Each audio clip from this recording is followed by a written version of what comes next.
Voilà, on est presque à la fin de cette journée, mesdames, messieurs. It's time for conclusions, as we say in Flemish. On va conclure un tout petit peu quand même. Et voilà pourquoi j'appelle sur le podium Fabrice Peters, membre du comité de coordination du Conseil supérieur de la santé. Et après, on va enchaîner avec Sandrine Everaert, ook lid van het coördinatiecomité van de Hoge Gezondheidsraad, verantwoordelijk voor bevoegdheidsconflicten. En à la fin, Sophie Verdoot, verantwoordelijke communicatie bij de Hoge Gezondheidsraad. Monsieur Everaert, c'est à vous. Merci beaucoup. Excusez-moi, Monsieur Peters, bien sûr. Peters, oui. Ouais. On nous confond parfois. Pas physiquement, j'espère. Mais... Voilà.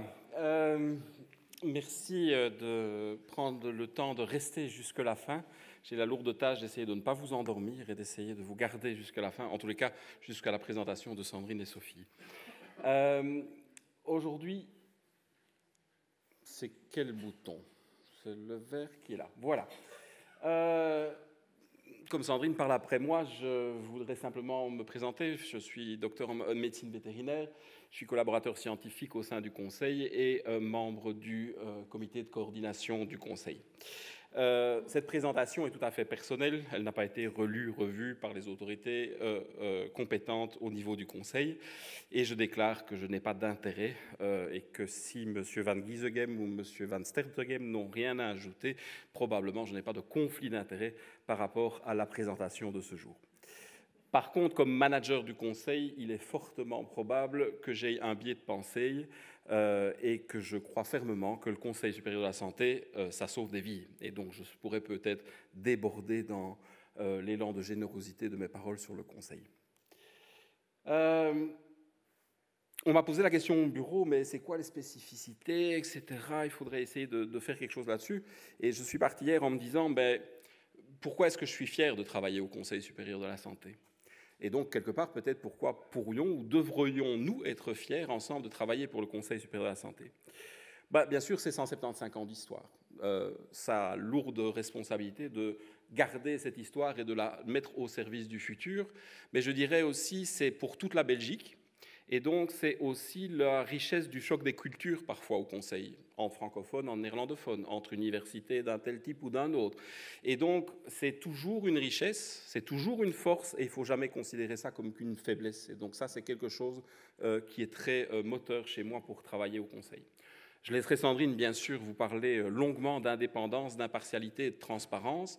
Il y a bien sûr tout ce qu'elle va vous expliquer autour de la gestion des conflits d'intérêts, mais ces trois mots-là, ils sont vraiment ancrés depuis très longtemps dans le fonctionnement même et dans l'ADN du Conseil, jusque dans ces textes législatifs, jusque dans toutes nos pratiques et nos procédures, et ça me permet de me lever le matin en me disant « Ah, probablement qu'on va faire des choses intéressantes ».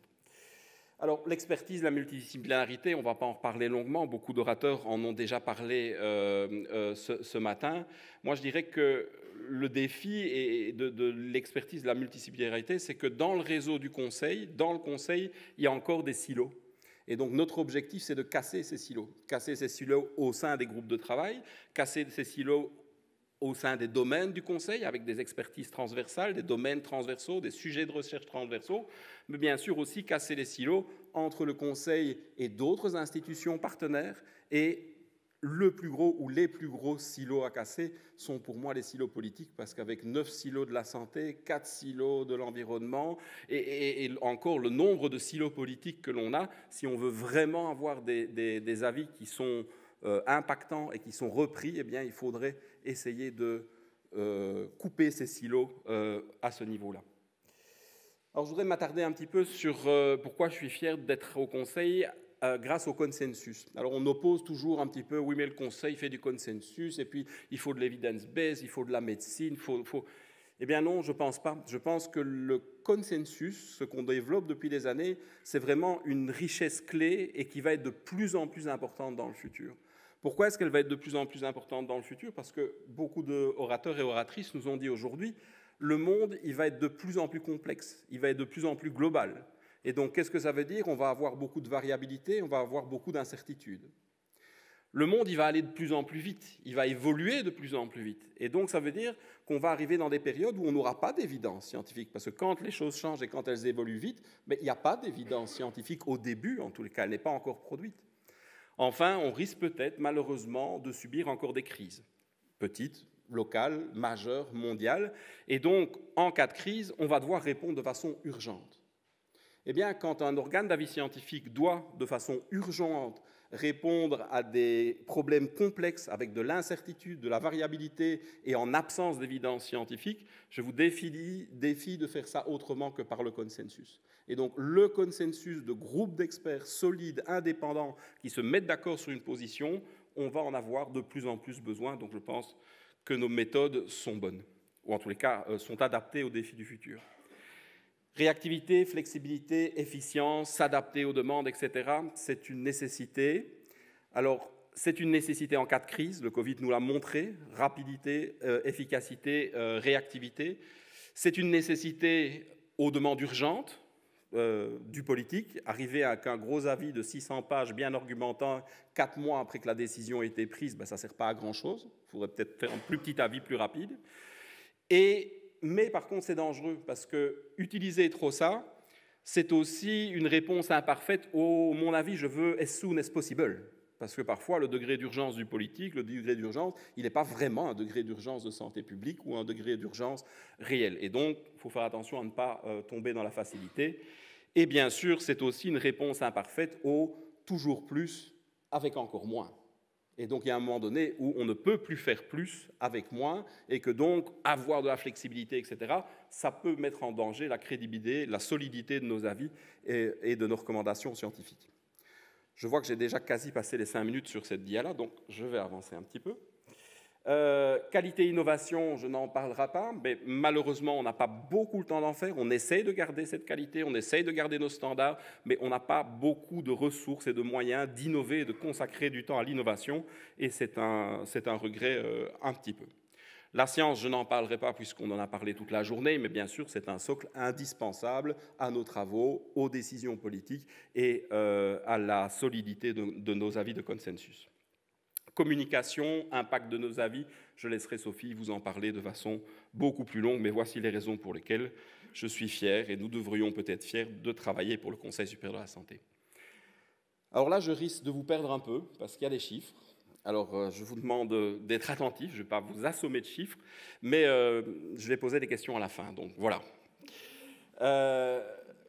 Premier petit graphique, c'est le budget comparé. J'attends que le budget de Cienzano monte, s'il y a des gens chez Cienzano. C'est un petit peu le budget comparé global entre le CSS, le KCE et le Cienzano. Or, ça n'a pas beaucoup de sens de comparer le budget global du CSS à Cienzano, parce que Cienzano, il ne fait pas que des avis scientifiques, il fait des tas d'autres choses et des tas d'autres services. Donc, on va pas, on montre juste que la marche est très importante, mais on ne va peut-être pas le comparer. Par contre, par rapport au KCE, on a des activités un petit peu plus similaires. Ils font beaucoup d'avis scientifiques, ils font de la recherche de littérature, ils produisent avis. Ils ont bien sûr d'autres activités, d'autres types d'activités que nous n'avons pas. Enfin, on voit que quand même, dans le même type de métier, on n'est pas nécessairement les plus riches. Alors, moi, j'aurais bien voulu qu'on regarde un petit peu le budget du Conseil. Donc, on voit ici, ça c'est l'évolution du budget du Conseil. Donc, on est en moyenne à 1,9 million d'euros global par an. On voit que la partie en jaune, c'est le personnel. Et alors vous allez me dire, c'est génial le personnel, il ne fait qu'augmenter, il augmente chaque année, vous êtes super content. Alors il augmente en budget, vous allez voir qu'en termes de personnes, il n'augmente pas nécessairement. La partie grise, ça c'est le support que l'SPF donne, c'est tout la gestion ICT, bâtiments, etc. Et donc celle-là, elle n'est pas très intéressante. Et donc, on va se baser sur la petite partie en rouge, qui est finalement la partie de notre budget de fonctionnement, c'est la partie des experts, c'est la partie des avis. C'est avec cet argent-là qu'on paye nos experts, qu'on paye les jetons de présence, qu'on paye la communication des avis, qu'on paye toute une série de choses. Et vous voyez que sur le graphique global, on dirait que c'est constant et tout va bien, mais on voit bien que quand même, les économies, elles vont en augmentant. Alors, c'est là que je vais vous coincer, parce que j'ai déjà donné quelques informations, donc ceux qui dormaient ou s'assoupissaient, ça va être difficile. Je vais vous demander à la fin quel est le prix d'une page d'un avis du Conseil, parce que finalement, tout a un coût, tout a un prix, et donc quel est le prix d'une page d'un avis du Conseil? Et je vous demanderai aussi quel est le nombre de références qu'un scientifique du Conseil, un équivalent temps plein scientifique du Conseil, analyse par an. Voilà, nous sommes partis encore à quelques chiffres. Ouais, ça c'est l'évolution du personnel. Vous avez vu les graphiques jaunes là, qui avaient l'air de très bien aller avec l'augmentation du personnel chaque année. Eh bien, vous voyez qu'en comparaison au SPF qui est en bleu et qui a diminué son personnel global sur les 10 dernières années, vous voyez que notre petite ligne orange, là, elle diminue aussi un petit peu en même temps que le SPF, voire un peu plus que le SPF. Parce que si vous voyez qu'aux alentours de 2000, il y a eu la crise Covid, et le SPF a, lui, pu réengager des gens à ce moment-là. Nous, malheureusement, notre enveloppe est fermée, non, on a fait le Covid et on a fait la crise Covid sans pouvoir réengager du personnel. Alors ça, c'est l'évolution globale de tout le personnel. Depuis 10 ans, on perd 30%. 30% de personnel sur une équipe de 30 personnes, ce n'est pas la même chose que 10% ou 20% sur une équipe de 1500 ou 1700 personnes. Bon, je reparlerai un petit peu du KCE, je ne sais pas si je repère encore des collègues du KCE ici, mais voilà, certains ont de la chance, depuis leur création, depuis 10 ans, ils font plus 25% de personnel. C'est très bien, on voudrait peut-être être un peu à leur place. Alors on s'est demandé, et c'est important pour répondre aux questions d'après, est-ce que ça se voit sur les équipes scientifiques, ces 30%? Donc ça, c'est l'évolution des équivalents temps plein scientifiques. On voit bien que le KCE, il suit sa tendance.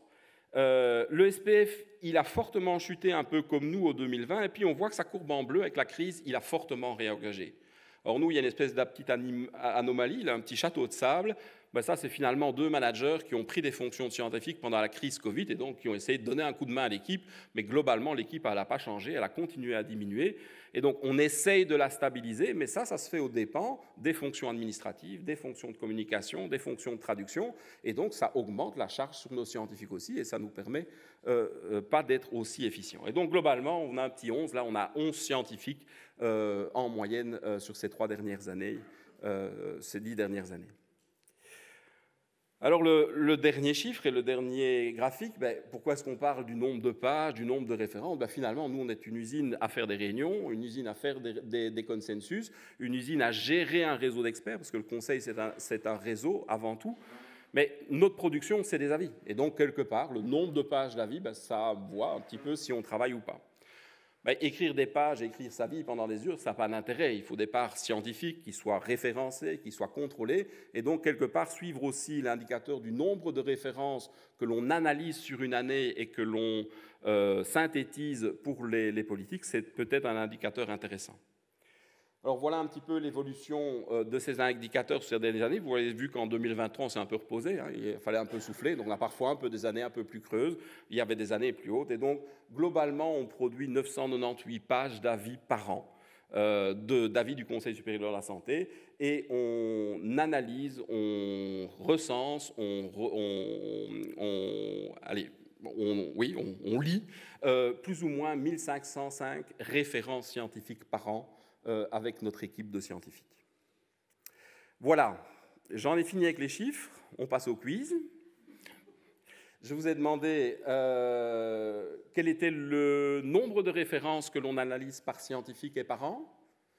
Quelqu'un a une idée? Alors, 1500 références par scientifique par an?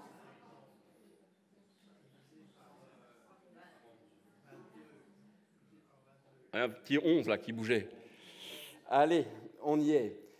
Nos scientifiques, nos 11 scientifiques, on peut estimer qu'ils écrivent 91 pages d'avis par an. Alors, c'est écrire, c'est créer le groupe de travail, c'est analyser la question, c'est structurer un texte, c'est pas écrire tout seul leur page, c'est mettre 40 experts d'accord au mot à mot sur ce qui est écrit, c'est vérifier que c'est la même chose en français et néerlandais, c'est participer à la communication. Donc, c'est pas juste écrire un bouquin. Je n'ai rien contre les gens qui écrivent des bouquins. Ils analysent aussi, pour référencer ces pages, plus ou moins 137 références par an qu'ils recherchent ou qu'ils ont de leurs experts, mais qu'ils doivent analyser et trouver une place pour justifier la position scientifique. Et puis, le dernier quiz, le plus difficile, combien coûte une page d'avis? Qui a une idée?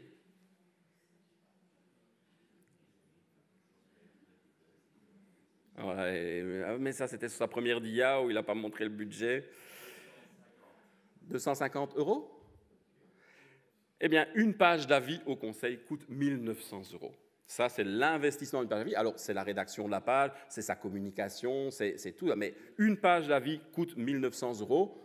J'ai les chiffres des pages d'avis du KCE, mais je les donnerai juste à Christophe s'il les veut. Bon, voilà, on ne va pas faire de publicité pour l'instant. Voilà, et donc j'en profite pour remercier chaleureusement toute l'équipe scientifique, mais aussi les administratifs, l'équipe de communication et toutes les équipes qui les entourent, et bien sûr les experts qui participent, parce que sans les experts, le Conseil n'existe pas, et ses avis et ce travail n'existent pas. Alors, je ne vais pas reparler d'intelligence artificielle, on a eu 2 brillants orateurs, je vais juste vous dire, ne faites pas confiance à ce que l'intelligence artificielle vous dit, en tous les cas pas aveuglément. Il y a toute une série de règles standards qui ont été évoquées, etc. Pourquoi est-ce que je vous dis ça? Parce que finalement, je voulais suivre et finir la discussion sur les 175 ans du Conseil. On vous a promis de nous placer pour un avenir prometteur. Et donc, un avenir prometteur, faire face aux menaces pour l'humanité, répondre aux incertitudes croissantes et rapides, saisir les opportunités de matière éthique, sociétale et durable, travailler de manière transversale et multidisciplinaire. Quand j'ai eu cette réflexion-là, hier soir, je me suis dit, ouais, mais c'est quoi les menaces pour l'humanité? J'ai demandé à ChatGPT.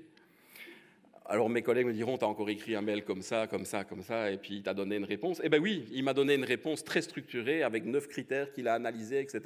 Je ne vais pas vous faire toute cette démonstration-là, parce que j'arrive à la fin de mon temps, mais je vais vous donner un petit peu ces résultats.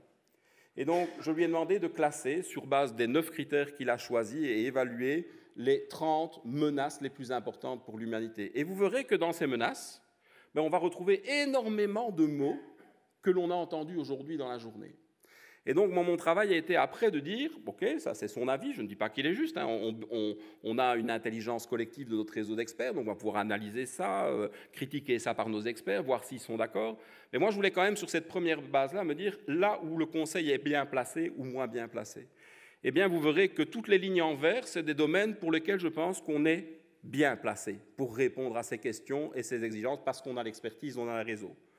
Les questions en jaune, on y a touché un peu, on essaye, on a certains aspects d'expertise, on peut les développer, mais il y a du travail à faire quand même. Et puis, les aspects en gris, c'est des questions qui sont pas vraiment soit de non-compétence ou qui ne sont pas nécessairement des choses qu'on aborde facilement. Et je retrouve par exemple là-dedans les inégalités économiques, sociales et pauvreté, classées 3e. On en a parlé, des oratrices nous en ont parlé ce matin. Expertise transversale, est-ce qu'on ne doit pas prendre ça à notre niveau? On vient d'avoir des experts qui nous ont parlé d'intelligence artificielle. Bien sûr, c'est clair que c'est à la fois une opportunité, une menace probable pour l'humanité. Et donc voilà, ce travail un petit peu qui est peut-être un point de réflexion, un point de départ de réflexion avec nos experts pour essayer de fixer ces priorités et ces priorités de travail pour le Conseil. Mais ce ne sera pas tout et j'en terminerai par là.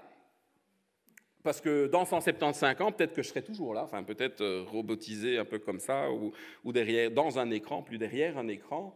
Et donc, quelques pistes de recherche, ou quelques pistes d'action possibles pour les 175 ans qui nous viennent. Le personnel du CSS, malgré l'intelligence artificielle, c'est un tout petit pas pour le politique. Mais par contre, pour nous, en tant que travailleurs du Conseil et pour la Belgique, vu ce qu'on est capable de produire avec un équivalent temps plein scientifique en plus, c'est un pas énorme en termes de recommandations scientifiques. Et donc, je pense que là, c'est vraiment un des plans d'action. Bien sûr, l'intelligence artificielle, mais l'intelligence collective de notre réseau multidisciplinaire, pour fixer les priorités, pour continuer à travailler, ça, c'est sûrement quelque chose qu'on doit garder dans les 175 ans qui viennent. Renforcement de nos réseaux avec nos expertises manquantes. On aura imaginé et mis ensemble les grands dangers, là où on n'est pas nécessairement prêt, mais il va falloir réassortir notre réseau, rechercher de nouvelles expertises dans ces domaines-là. Peut-être adapter la structure de l'organisation avec des domaines transversaux, avec d'autres priorités, c'est à réfléchir et c'est à discuter. Le dernier point sur lequel je voudrais insister, c'est que nous, on a vécu pendant 175 ans dans le monde de Casimir. C'est-à-dire qu'on, les politiques nous posaient des questions, on analysait la science, et on leur faisait des recommandations. La science, elle dit que c'est ça, il faut faire ça, il faut faire ça, il faut faire ça. Et tout est beau, tout est payable, tout est gentil, et vous n'avez qu'à suivre nos recommandations. Puis on s'est étonné que le politique, que parfois il nous suivait, parfois il ne nous suivait pas, et qu'on était un peu frustrés. Et je pense que ce qui nous manque pour vraiment être impactant dans les années qui viennent pour le politique, C'est trois choses. La première chose, c'est la gradation de l'évidence scientifique, on en a déjà parlé. La deuxième chose, c'est faire ce que le KCE fait pour les soins de santé, c'est-à-dire des études économiques, HTA, mais les adapter dans le secteur de la santé publique. Et donc, c'est renforcer les collaborations qui existent entre CSS, KCE, Sciensano, mais de travailler avec des partenaires comme le Bureau fédéral du plan, le CERAC, le Conseil fédéral de développement durable, pour vraiment essayer d'avoir une façon de dire aux politiques, ben voilà, on veut interdire les avions à Zaventem, ça va vous coûter autant d'emplois, je suis désolé, c'est pas bien, mais par contre, ça va vous sauver peut-être autant de patients à l'hôpital, ou ça va diminuer autant de budget des soins de santé. Et donc ça, c'est vraiment des choses dont le politique a besoin pour prendre des décisions sur base de nos conseils.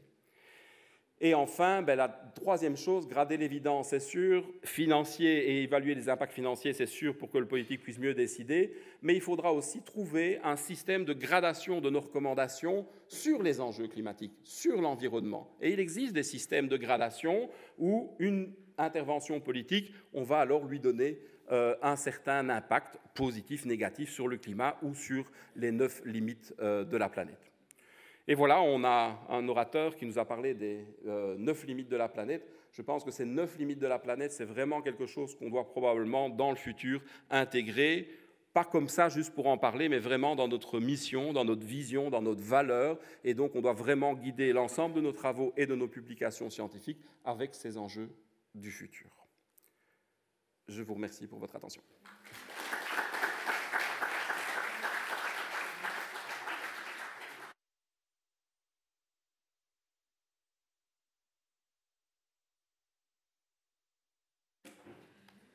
Bonjour à tous. Lourde tâche que de passer après Fabrice, son énergie, sa créativité, son originalité.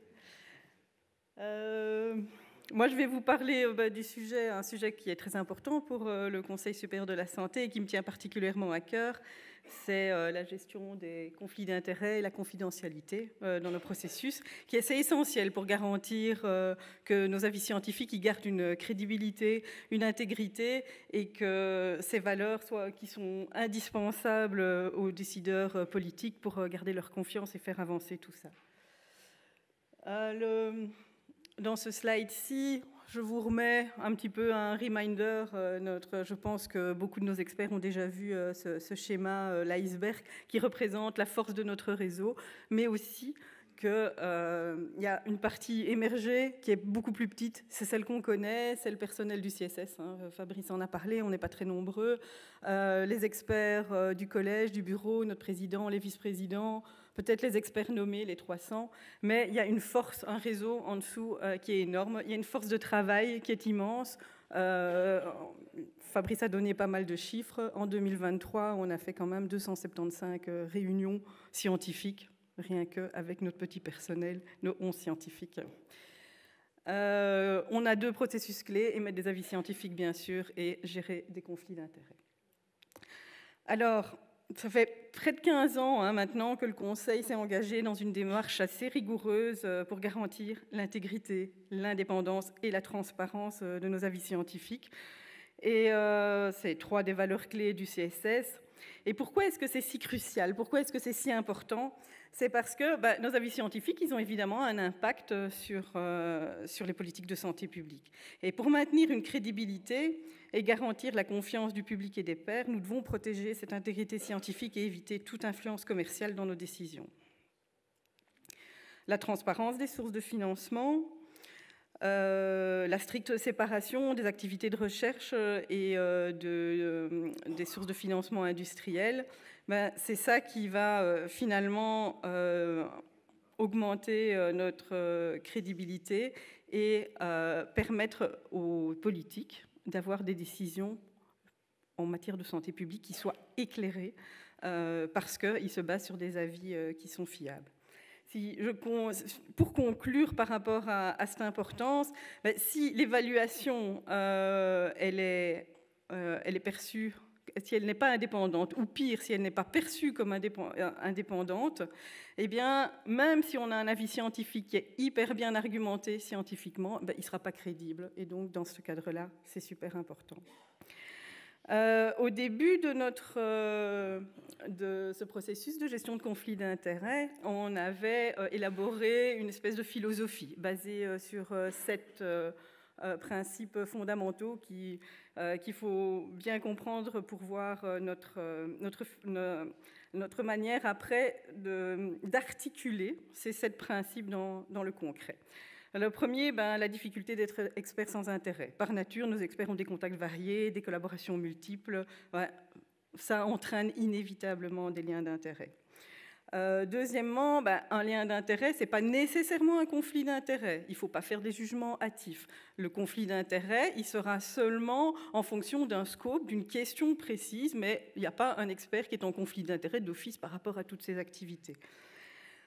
Dans la pratique, le concret, nous, depuis 2010, on demande à nos experts de remplir une déclaration publique d'intérêt via notre application e-expert. Je pense que la plupart de nos experts la connaissent bien. Troisième principe, une déclaration transparente des intérêts. Ça rejoint ici notre déclaration publique d'intérêt. Quatrième principe, une évaluation par une entité indépendante. Donc, ce n'est pas à l'expert lui-même de juger s'il y a un conflit d'intérêts. Chez nous, depuis 2011, ça se fait par l'intermédiaire de notre commission de déontologie qui apporte un cadre formel et rigoureux à cette évaluation. Cinquième principe, la gestion proactive des conflits potentiels. Donc, identifier les conflits, ça ne suffit pas, il faut les gérer derrière, donc les supprimer ou les atténuer à tout le moins. Donc, ça veut dire qu'éventuellement, sur certaines problématiques, un expert en conflit d'intérêts, il serait soit exclu, soit on va essayer de l'entendre, d'avoir son expertise, mais il ne participerait pas après à la suite du pouvoir du processus décisionnel. Sixième principe, la transparence lors de la communication de nos avis. Donc, non seulement, vous savez qu'à la fin de nos avis, il y a la composition de tous les experts qui ont participé à l'avis, et puis sur notre site web, on trouve les déclarations d'intérêt. Septième principe, la collaboration institutionnelle. D'autres institutions doivent aussi appliquer des systèmes de gestion de conflits d'intérêts. Et c'est essentiel pour renforcer les pratiques, la transparence et l'intégrité. Et à ce niveau aussi, concrètement, on a 2 projets qui sont en cours. Un projet de modèle commun de déclaration d'intérêt d'une part, et d'autre part, une nouvelle plateforme base de données pour les expertises et les déclarations d'intérêt des experts.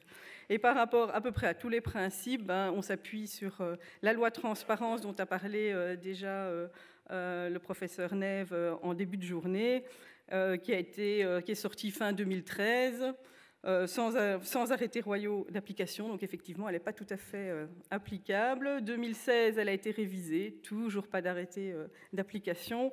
Et pour la petite histoire, il y a maintenant les services juridiques de l'Agence des médicaments, du SPF Santé publique et de l'INAMI qui sont en train de travailler à une 3e révision de cette loi transparente. Est-ce que ce sera 2024 ou avec les élections qui viennent plutôt en 2025? Mais c'est sur des aspects surtout liés au RGPD qui n'étaient pas vraiment à l'ordre du jour à l'époque. Je vais revenir en fait sur tous les points concrets qui étaient autour de mes 7 principes. La déclaration d'intérêt, elle est obligatoire.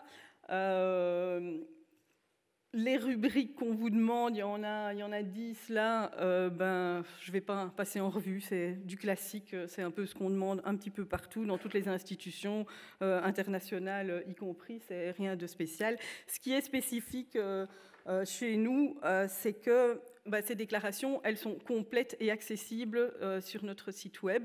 Le CSS a été le premier à faire montre comme ça d'une publicité complètement active d'un document administratif.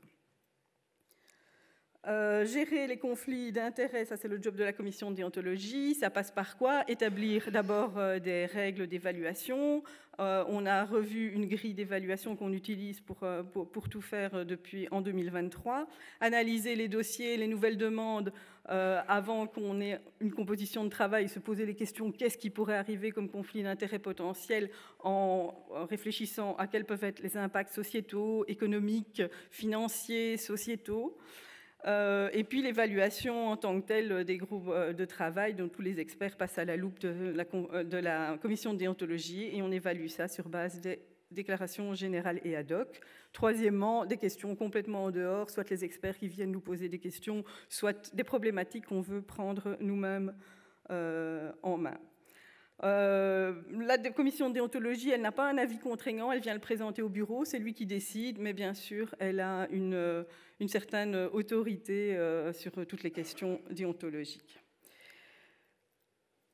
Dans les projets un petit peu plus futurs et les choses qui avancent, je vous ai parlé de collaboration. Donc en 2023, il y a un groupe de travail qui a été créé pour travailler sur un modèle commun de déclaration d'intérêt entre le KCE, Sciences Anno et le CSS.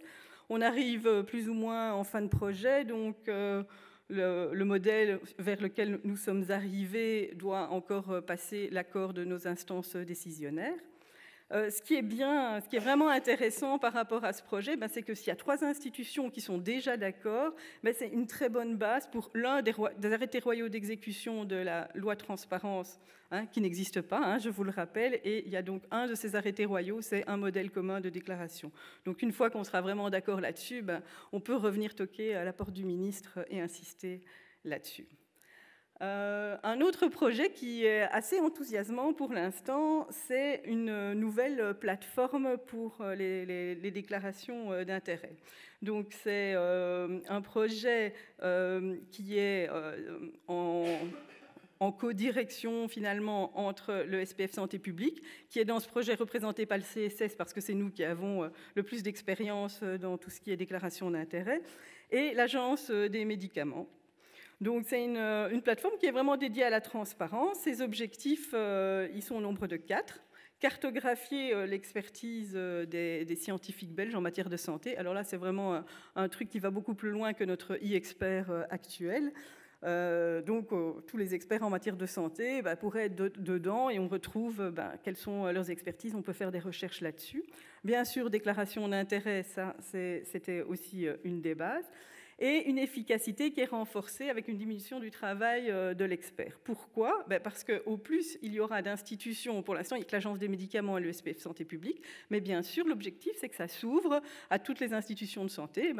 On espère très bientôt, quand ce sera démarré, KCE, Sciences Anno, INAMI, d'autres commissions du SPF. L'expert, au lieu d'aller remplir une déclaration d'intérêt chez nous, une déclaration d'intérêt au KCE, une autre, voilà, et puis ses expertises d'une manière, ses expertises d'une autre manière, ce serait dans un seul endroit centralisé. Alors oui, c'est vrai que c'est du boulot de remplir tout ça, mais c'est fait une fois pour toutes. Et quatrièmement, harmoniser nos visions. Nos 6 valeurs par rapport à cette nouvelle base de données, c'est la transparence, la crédibilité, la fiabilité, l'intégrité, la confiance et l'efficacité. Alors, on n'a pas encore de nom, bien sûr. Là, moi, j'ai mis sur mon slide New e-expert. Bien sûr, ça ne va pas être ce nom-là. On va trouver un nom qui, j'espère, claquera mieux. C'est encore en discussion. On n'a pas encore vraiment le design, à quoi ça va ressembler, qu'est-ce qu'on veut comme look, etc. Mais je voulais profiter de cette occasion pour vous montrer quand même un petit peu que c'est mieux que le e-expert actuel. Donc, quand on arrive sur l'écran d'accueil, on va commencer l'enregistrement. D'abord, déclaration de consentement, parce qu'évidemment, on vous demande quelques données personnelles. Ensuite, identification, assez logique. On espère, dans une phase 2, être relié au registre national, ce qui vous évitera on perdra un petit peu moins de temps par rapport à ça. Sélection de l'institution avec lesquelles vous voulez collaborer. Donc, pour l'instant, il n'y en a que 2, Agence des médicaments, Conseil supérieur de la santé. Mais, comme je vous l'ai dit, j'espère qu'il y en aura d'autres. Et donc, l'expert dit, oui, moi, je veux bien participer à tel. Oh, bon, je vous passe tous les écrans, mais... En tout cas, ici, on voit un petit peu un récap des 4 parties, sélection de l'institution, tout ce qui est données de contact et professionnel, déclaration d'intérêt et expertise et CV. Quand les petits cadrans ils sont en vert, ça veut dire que c'est OK. Quand c'est en orange, c'est que ce n'est pas encore complètement OK. Donc là, on vous montre un petit exemple d'un intérêt où je dois modifier la date, je me suis trompée. Et donc voilà, vous voyez quand même que même si ce n'est pas encore une version finale, c'est vachement plus convivial et mieux fichu que notre e-expert actuel. Une fois que voilà, on sauve, là c'est complet, tout est en vert, donc je peux valider ma déclaration d'intérêt, déclaration sur l'honneur, on m'informe que c'est public, je voudrais avoir une copie dans ma boîte mail, on envoie et c'est dans la boîte. Le processus d'enregistrement, là, il n'était pas complet, il restait encore tout ce qui est expertise. Là-dedans, comme dans à peu près partout, il y a simplement à charger un CV. Vous pouvez encoder, comme aujourd'hui dans eExpert, les 5 publications les plus importantes, ou plus facile, mettre le lien direct vers vos publications PubMed ou ORCID. Et puis, dans les expertises, vous commencez à taper les premières lettres et le système, il va vous proposer des expertises, des propositions. Donc, il y a une espèce de thésaurus, un vocabulaire commun qui est basé sur les mesh terms. Et donc, d'une part, c'est plus facile pour vous pour compléter vos expertises, et pour nous, ça fait quelque chose aussi de beaucoup plus efficace pour rechercher des experts. Une fois que tout est complet, voilà, on arrive en fin de processus. On vous remercie d'avoir... Là, il traîne un petit peu. Quand je me suis entraînée, je parlais encore plus lentement. Donc voilà. Mais alors, maintenant, quel est le futur par rapport à ça? Je ne l'ai pas noté sur le slide, mais évidemment, ça va être super important qu'il y ait de plus en plus d'institutions de santé qui rentrent dans ce programme commun. Il est essentiel d'harmoniser nos pratiques. Première chose, harmoniser la philosophie, donc les 7 principes dont je vous ai parlé en début d'exposé. Se poser la question avec les autres institutions, est-ce que vous êtes d'accord avec cette philosophie? Est-ce qu'il y a des choses qui manquent ou est-ce qu'il faut les adapter et comment? Et avoir une position qui soit vraiment commune et pas seulement la philosophie du Conseil supérieur de la santé, mais philosophie des institutions de santé, ce serait beaucoup plus intéressant. On aimerait bien aussi avoir des critères d'évaluation qui soient standardisés, si possible sur base de standards internationaux. Je vous ai parlé de notre grille d'évaluation au Conseil supérieur de la santé. Ce serait bien d'avoir quelque chose qui est un petit peu commun. Alors bien sûr, d'une institution à l'autre, peut-être que certaines vont mettre plus l'accent à certains éléments, moins sur d'autres, mais qu'au moins il y ait une espèce de grille quand même qui soit commune et après, ce sera plus ou moins sévère d'un côté à l'autre par rapport à nos domaines de travail. Et alors le troisième, encourager encore les collaborations institutionnelles et le partage des meilleures pratiques pour renforcer notre capacité à gérer les conflits d'intérêts. Je voulais terminer avec 2 petits slides qui étaient une demande des experts de ma commission de déontologie de faire des rappels aussi sur les devoirs des experts. Donc en matière de déclaration d'intérêt, bien sûr, oui, il faut la remplir, mais voilà, j'essaye d'insister qu'il faut essayer de répondre le plus vite possible au secrétariat quand on vous demande de remplir une déclaration d'intérêt et avant la première participation aux travaux. Trop souvent, on doit envoyer 10 mails à avoir des réponses. Ça nous prend de l'énergie pour quelque chose finalement qui peut être fait beaucoup plus facilement. Avoir de la précision, donc avoir une liste des conflits d'intérêts qui est non seulement exhaustive, mais aussi précise. Pourquoi? On a plein de déclarations d'intérêts complètement vides. Et après, quand on regarde, compare ça avec le CV de l'expert, on se dit, c'est un peu étonnant, à mon avis, il n'a pas vraiment réfléchi aux intérêts qu'il pouvait avoir, et donc c'est pas bon.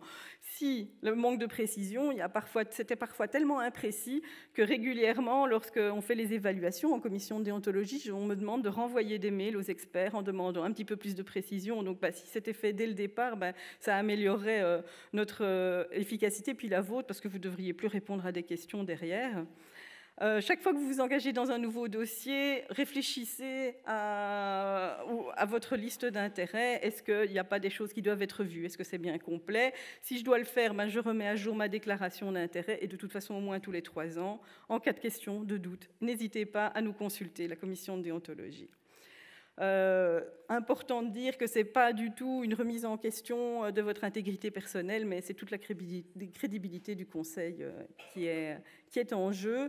Si jamais il y a un conflit d'intérêts majeur et qu'on n'a pas de mesure d'atténuation ou de transparence, le risque c'est qu'un jour un de nos avis soit considéré comme nul et pas du tout et plus du tout crédible.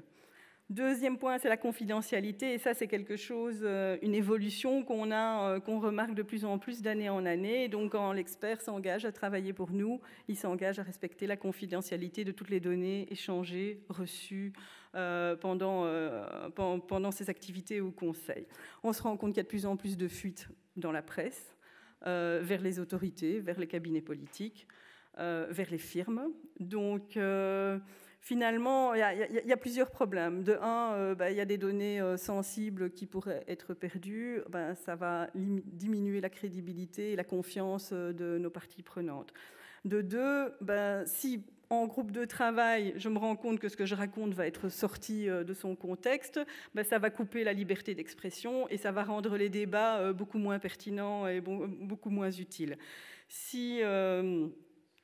Donc voilà, j'insiste, c'est vraiment une responsabilité individuelle, éthique de chaque expert pour garantir notre intégrité scientifique et garder la confiance et la crédibilité du conseil. Donc voilà, en conclusion, je rappelle encore à tous les experts que chacun, je les remercie de s'engager fermement dans la transparence, la responsabilité individuelle. Et merci aussi pour votre attention et de votre engagement continu.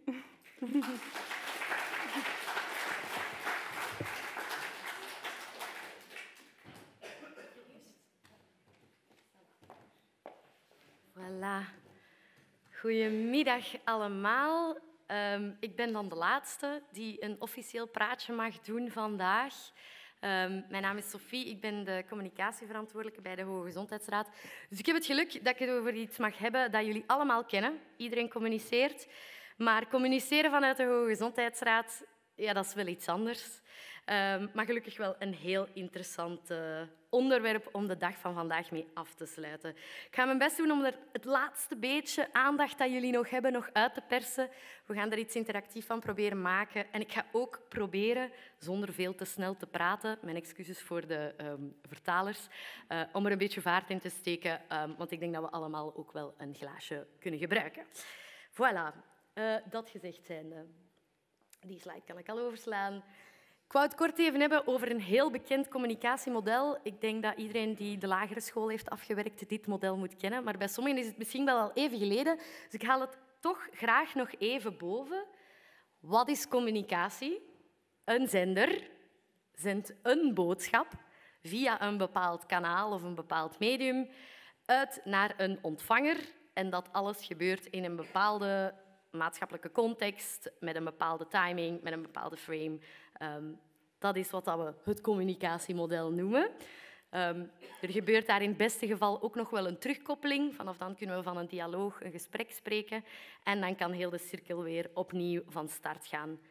Waarom laat ik dit basic model toch graag nog een keer zien? Het toont volgens mij ook heel goed aan wat er allemaal kan fout gaan bij communicatie. Als er niet genoeg aandacht is voor een goede communicatie, dan gaat er heel wat mis en dan gaat er heel wat informatie verloren. Nu, het begint bij de zender. En die zender aan zich kan al een zeker waardeoordeel oproepen bij de ontvanger, kan al een zekere reputatie hebben, waardoor dat die al dan niet meer credibel of minder credibel wordt. Maar het is wel belangrijk dat we dat erkennen. Want het zou niet mogen dat bijvoorbeeld iemand die een aantal artikels op het internet heeft gelezen over, ik zeg maar iets, COVID-vaccinatie, dat die evenveel credibiliteit zou hebben dan een instituut dat, ik zeg maar iets, al 175 jaar experten samenbrengt en daar aanbevelingen voor het beleid distilleert. Dus voilà, ik wil dat verschil daartussen toch wel nog eens benadrukken. De Hoge Gezondheidsraad is niet hetzelfde als iemand die op social media zijn mening verkondigt. En is zelfs ook niet hetzelfde als één expert ter zake die over een bepaald bericht komt spreken op tv of waar dan ook. Dus die zender is belangrijk. En dan heb je natuurlijk ook... en die zender is belangrijk omdat hij net het vertrouwen van de boodschap kan versterken. En dat is iets waarvoor wij uiteraard heel erg ijveren. Hè? Dat de Hoge Gezondheidsraad beschouwd wordt als een credibel instituut, dat wij consistente kwaliteit afleveren. Dat is belangrijk, omdat zo de ontvanger van de boodschap vertrouwen krijgt in de boodschap die aankomt. En of dat die ontvanger nu Jan met de pet is, die graag wil weten hoe dat hij aan zijn dochter kan duidelijk maken hoe dat zij op een gezonde manier vegetarische voeding kan eten. Of het is een beleidsmaker die een bepaalde wetsvoorstel wil indienen. Die boodschap, de manier waarop die verpakt is, dat dient, daar moet zorg voor gedragen worden. Daarvoor dient een communicatieverantwoordelijke. Voilà. En tot slot wil ik nog heel even over die ontvanger ook zeggen. Onderschat hem niet, maar overschat hem ook niet. Ga er niet zomaar van uit dat iedereen de Hoge Gezondheidsraad kent, dat iedereen het domein kent waar u als expert over bezig bent. En ga zelfs er niet van uit dat hij uw taal spreekt. En dan heb ik het niet letterlijk over ik spreek Nederlands. Er zijn mensen die Engels spreken, er zijn mensen die Frans spreken. Het gaat ook over taalgebruik. Jargon is iets dat heel bekend is binnen een bepaalde nichegroep, maar niet bij iedereen. Belangen niet bij iedereen. En onderschat niet het aantal mensen die geen secundair diploma hebben, bijvoorbeeld. Dus sta daar genoeg bij stil dat op het moment dat we voor een communicatie kiezen die het brede publiek moet raken, dat we dan een ander taalgebruik nodig hebben om die boodschap bij die doelgroep te krijgen. Bovendien, in ons specifieke geval, wij doen heel vaak adviezen die politiekers moeten raken, die mensen in de gezondheidszorg moeten bereiken. Dat zijn mensen die dag in, dag uit met informatie overspoeld worden. We leven in een tijd waarin dat een soort van information overload is. Er is een saturatie aan de informatie die beschikbaar is. We moeten daar meer en meer rekening mee houden dat de aandachtspannen van individuele gebruikers van nieuws of van andere informatie is zeer kort geworden. En dat maakt alles dat de communicatie van de Hoge Gezondheidsraad ook wel wat omwentelingen moet maken. En zeker naar de toekomst toe, als we even impactvol willen blijven als de voorbije 175 jaar. Heel kort wou ik hier even horen. Welke zin leest je eerst? De linkse of de rechtse? Iedereen zegt natuurlijk de rechtse. Dat hoop ik toch. En daarmee wil ik al diegenen die nu meteen denken van ja, oké, maar alle nuance is verdwenen in de rechterzin. We weten niet over hoeveel geluid dat gaat. La.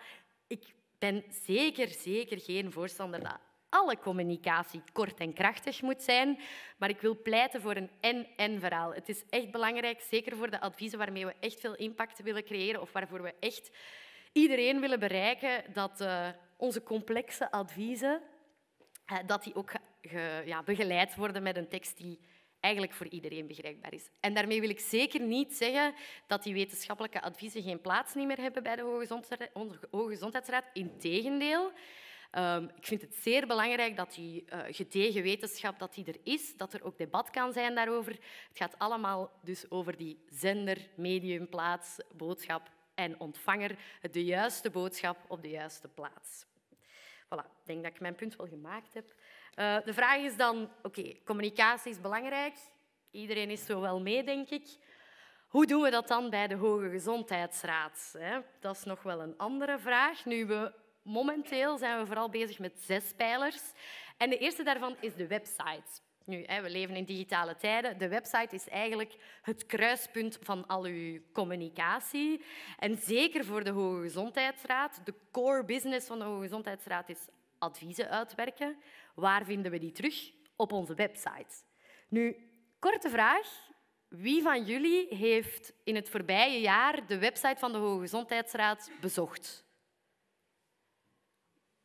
Dat is niet slecht. Dat is niet slecht. Toch al, ik zou zeggen, de helft van de zaal zeker. Mag ik gewoon vindt u die goed of slecht? Had u gemakkelijk gevonden wat u zocht? Mijn collega's in de achterkant die zeggen allemaal zo. Toch een paar positieve punten. Nu, voilà, er heerst al wel een aantal jaar bij ons het idee van die website is moeilijk om iets terug te vinden, niet responsief. Het doet eigenlijk niet wat we vragen. Wel, lieve vrienden, vandaag is de dag dat ik jullie met veel trots mag voorstellen aan onze nieuwe website. Dus voilà, hier is hij. Dit is een screenshot, maar als alles goed gaat, zouden we ook heel even naar de live-versie kunnen overgaan.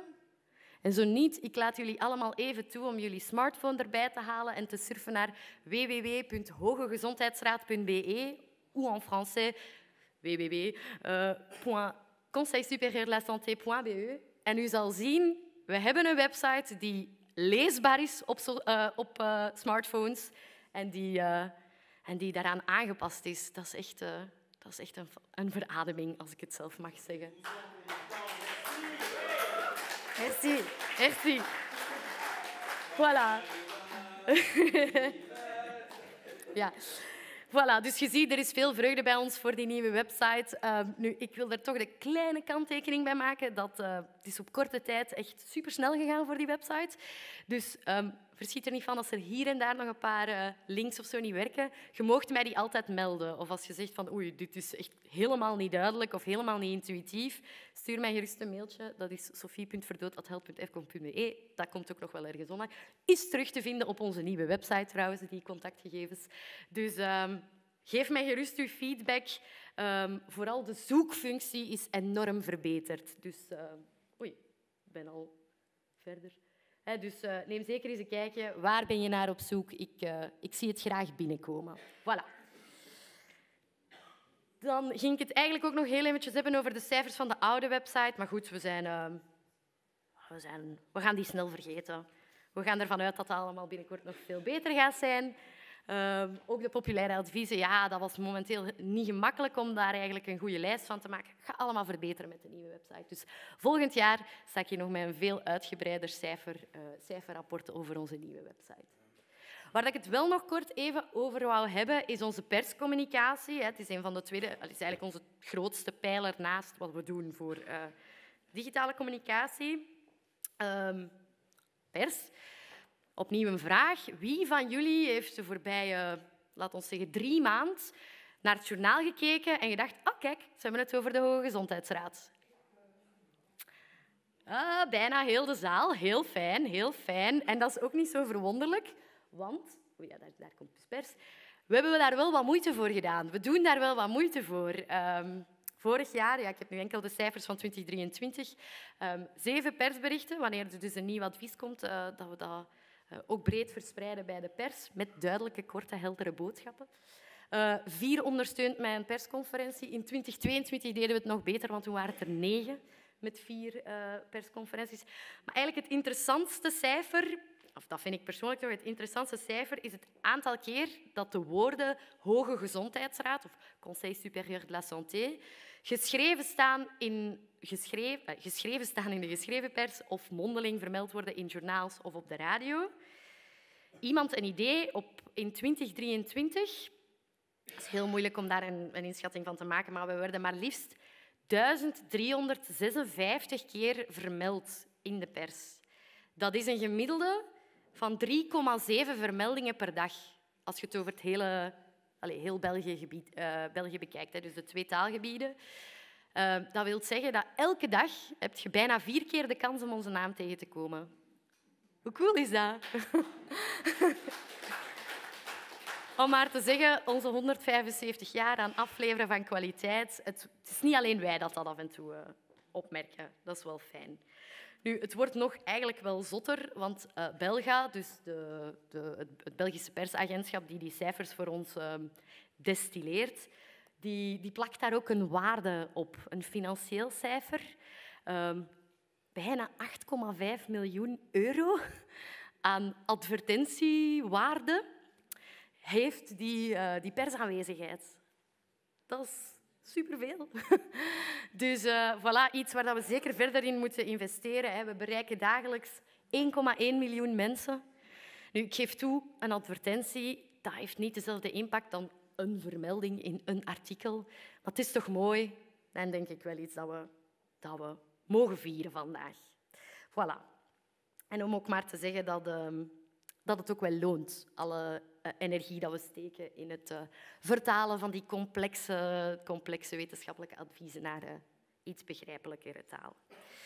De volgende 3... De volgende 3 ga ik iets sneller overgaan. Ik ga er eigenlijk niks over zeggen. E-mailmarketing, events zoals vandaag, alles van print. We werken erop, maar ik ga het er vandaag niet met jullie over hebben. De laatste wil ik wel nog even aanhalen en dat is de social media. Dus voor al diegenen die een smartphone nog vast hadden van daarnet, YouTube, Facebook en LinkedIn, daar vind je ons. Op de achterkant van jullie boekje staat ook onze exacte handle. Dus voor al diegenen die een account hebben en tot nu toe dachten, waar zit de Hoge Gezondheidsraad? Daar dus. Volg ons. Wij doen daar toffe dingen op. Of wij proberen dat toch sinds kort. En het is echt wel de bedoeling dat we dat ook een beetje meer gaan uitwerken. Nu, waarom? Is dat wel de moeite waard? Hoort de Hoge Gezondheidsraad überhaupt wel op social media te zitten? Dat is een goede vraag. Als je het aan mij vraagt, ja. Want als we even kijken, in België, het aantal mensen dat een smartphone bezit, 97%. Het aantal mensen die internet gebruikt, 95%. Een aantal mensen met een social media account, 78,4% van de populatie. Dat is veel mensen die daar, ik kan niet zeggen dagelijks op zitten, maar die het toch hebben. Als het dan gaat over welk toestel gebruiken ze daarvoor, is het ook heel duidelijk dat de smartphone daar echt wel zelfs geen opmars meer in bezig is. De smartphone is king, is de koning van het gebruik en het verwerken van media. Bijvoorbeeld, als je het vergelijkt met degenen die nog op de laptop zitten of degenen die nog een laptop hebben, zal maar 77% niet meer, terwijl bijna iedereen een smartphone heeft. En het doet ons wel nadenken hoe dat eigenlijk mobile first in heel veel van onze communicatie de voorgrond moet krijgen. En dan deze vind ik ook heel boeiend, het mediagebruik. En ik denk dat het heel interessant is om te zien waar social media zit, dus rond de 91,4%. Vergelijken we dat eventjes met het online lezen van persartikels, 73%. Fysieke kranten en magazines, 59%. De radio doet het nog redelijk goed, 84%. En tv doet het ook goed, maar het gaat hier niet alleen over tv-journalen. Het gaat hier ook over The Masked Singer, over The Voice van Vlaanderen en andere Franstalige programma's die ik niet ken. Dus voilà. Ik ga het nog eens vragen. Moeten wij eigenlijk investeren in sociale media? Het zou eigenlijk dom zijn van het niet te doen. En ik ging hier een korte poll houden van wie zit er allemaal op social media. Ik ga dat eigenlijk gewoon overslagen. Ik had het wel graag geweten, omdat jullie zo aan het doelpubliek zijn, dat volgens mij nogal bijzonder is. Maar ik ga het wel zien binnenkomen van al diegenen die ons gaan beginnen volgen naar aanleiding van mijn speech. Dus dat ga ik heel even skippen. Wat ik misschien wel wil tonen is, oké, sociale media, welke dan? Iedereen zegt, of alle jeugd zegt, pas op, en ik hoor daar zelf al niet meer echt bij, Facebook is dead. Ja, misschien wel, in die generatie, maar bekijken we het op een hele populatie, dan zit bijna 80% op Facebook. Dat is 4 op 5. Ik weet niet of we in deze zaal dezelfde cijfers zouden zien, maar ik vind dat opvallend. WhatsApp. Het wordt vaak niet als een social medium bekeken, maar het is effectief een sociaal gebeuren dat we doen online.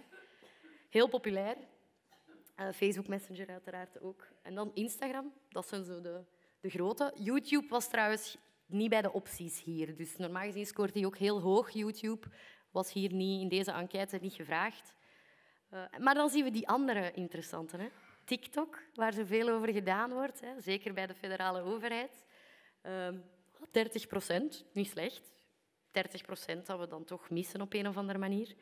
Maar dan zijn er zo nog die andere, ja, Pinterest, Snapchat, kennen we al veel minder goed. Waarom wordt daar niet in geïnvesteerd? Het zijn allemaal vragen die we ons zouden kunnen stellen. En dan zo ergens onderaan, rond de 20%, bengelt ook nog LinkedIn. Niet zo populair bij de algemene bevolking, maar wel heel populair bij marketing people, bij HR people en eigenlijk bij professionelen in het algemeen. Dus ik merk ook wel dat bepaalde content net heel goed werkt op LinkedIn, omdat er zelfs een vraag is vanuit bepaalde experten om die adviezen ook op social media daar te kunnen delen. Voilà. Als je dan vraagt van wat vind ik het leukste, wat gebruik ik het liefst? Ik heb die slide nu niet getoond, maar WhatsApp is de populairste. En LinkedIn heeft maar 1% gehaald, dus niet zo super populair.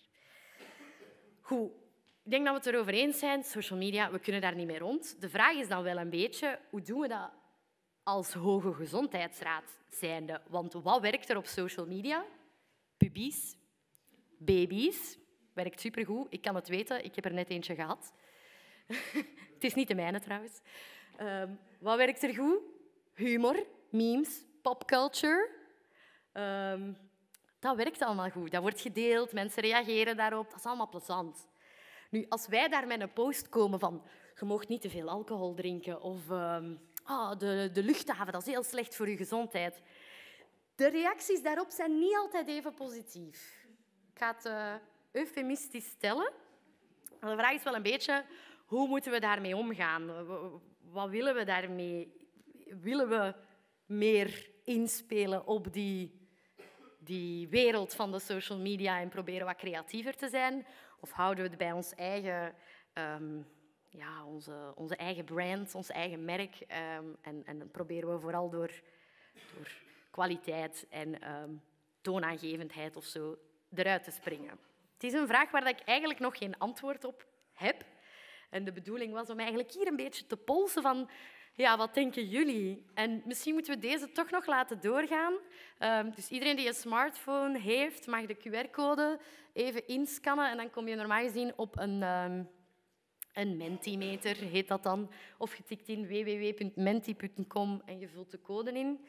En eigenlijk is de vraag dat ik hier wil stellen is, wat vinden jullie? Vinden jullie dat de Hoge Gezondheidsraad echt meer zijn best moet doen om die sociale media te omarmen, om die dialoog met het brede publiek gaande te houden? Of denken jullie van, nee, de Hoge Gezondheidsraad heeft al werk genoeg. We blijven er beter zo ver mogelijk van weg. Oei, dat was de eerste. Ja, kijk, nu zien we het toch.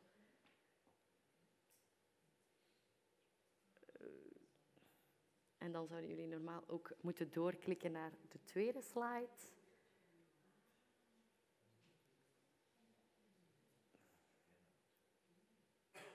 We gaan deze misschien eerder skippen als het kan.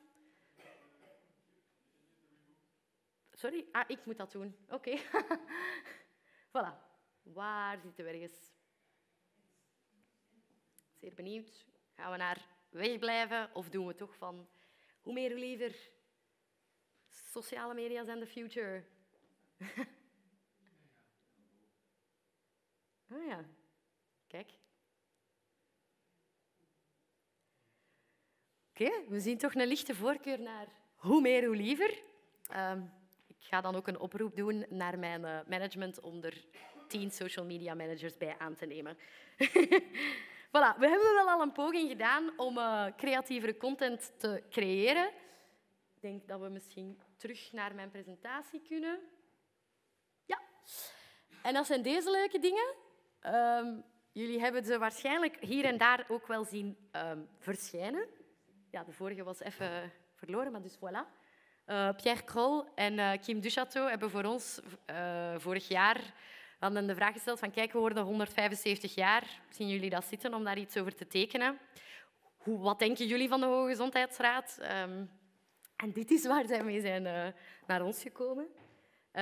Daar hing ook een wedstrijdvraag van af. En het is aan mij de eer om de winnaar daarvan nu aan te kondigen.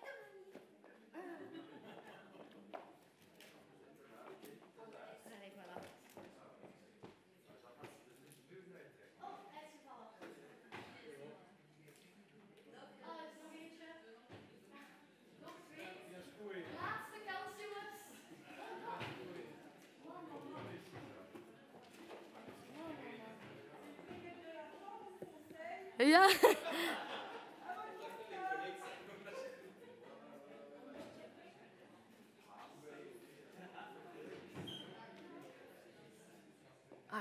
Gelukkig dat wij hier nog eventjes tijd voor hebben uitgerokken, want